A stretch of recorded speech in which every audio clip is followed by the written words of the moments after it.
Blake Farenthold grilling Attorney General Eric Holder and getting some backlash just last week over his handling of government gun-running Operation Fast and Furious. All right, Congressman Farenthold joins us now live. Got pretty heated there. Not something you see every day on Capitol Hill. No, he was visibly shaken, I think. And he has expressed some, pushback, not only to your questions, but many of the other heated questions that he got, saying at least have some respect for the position of Attorney General. Does he have a point?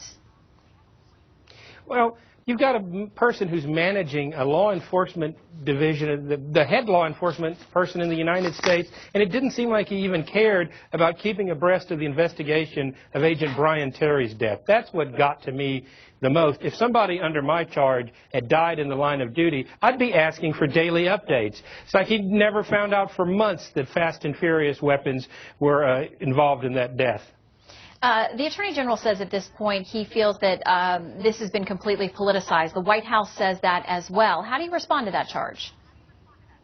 Well, if you want to get out of the politics of it, step down and resign. It is clear that there are some mistakes that have been made. Nobody's been disciplined. Nobody's been fired. They've just shuffled some personnel around.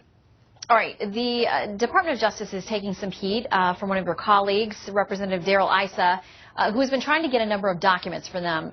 They say that they've released hundreds of documents. Their word is a huge amount of information. They say they'll continue to do that.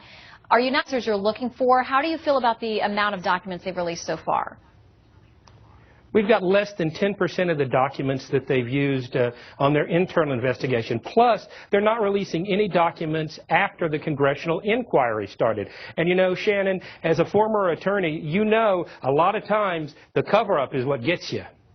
Well, all right. They say they're continuing to cooperate, and they have addressed the very words you just used, cover-up. The Attorney General says there is no cover-up there, that they're trying to work on getting these things done. He says this February 9th deadline for turning over more documents is unreasonable, and they simply can't process the request in that amount of time. I mean, do you give him any credit for the fact that we're talking about thousands of documents, volumes worth, or do you think it's a stall tactic? I think it's a stall tactic. We've been asking for these for years. You've also got to remember that you had a U.S. attorney that took the Fifth Amendment and wouldn't testify before our group. And that, to me, says there's something there. Okay.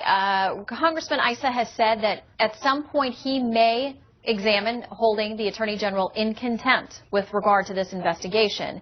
That's a pretty bold step. Do you think it'll happen? Would you support that?